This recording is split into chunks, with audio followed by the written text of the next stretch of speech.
In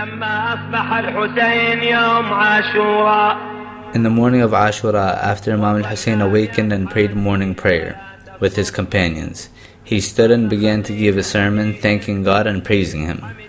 Then he prepared his companions for battle and settled them into their places, and between them there were 77 companions.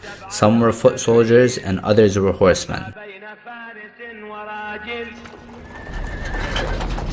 The army of Yazid arrived at the land of Karbala with a total of 70,000 soldiers.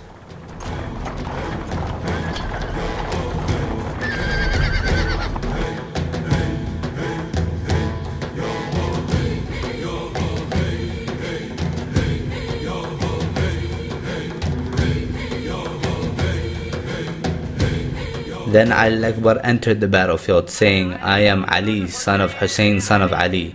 We, by the house of Allah, are more rightful to the lineage of the Prophet.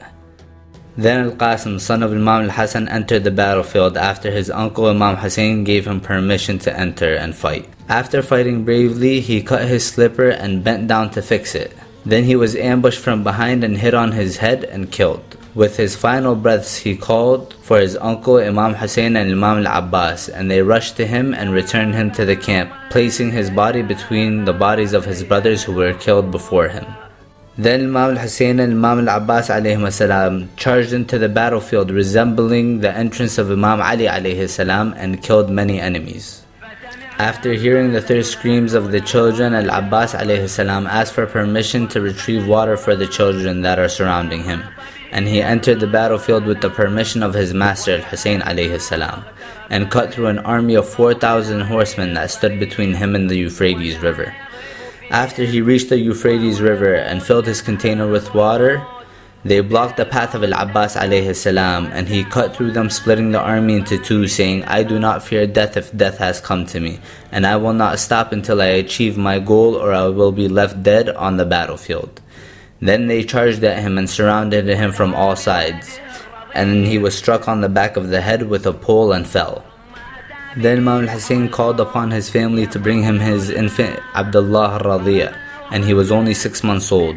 Then he took his son into the battlefield and asked for a drink of water for the child. They refused and ordered Harmala to shoot him with an arrow, and he did, hitting Abdullah al-Radhiya in the neck.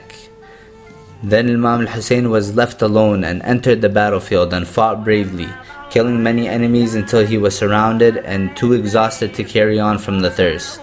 He was hit on the head with a stone that dropped him off the horse, sending the horse running back to the camp without the Imam, with the horse screaming out from the oppression it witnessed.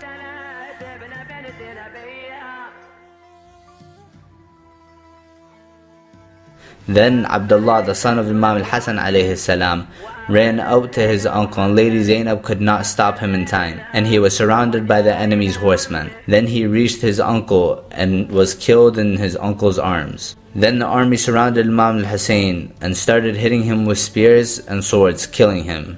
Then Sayyidah Zainab left the tent and went to Tell al-Zainabi.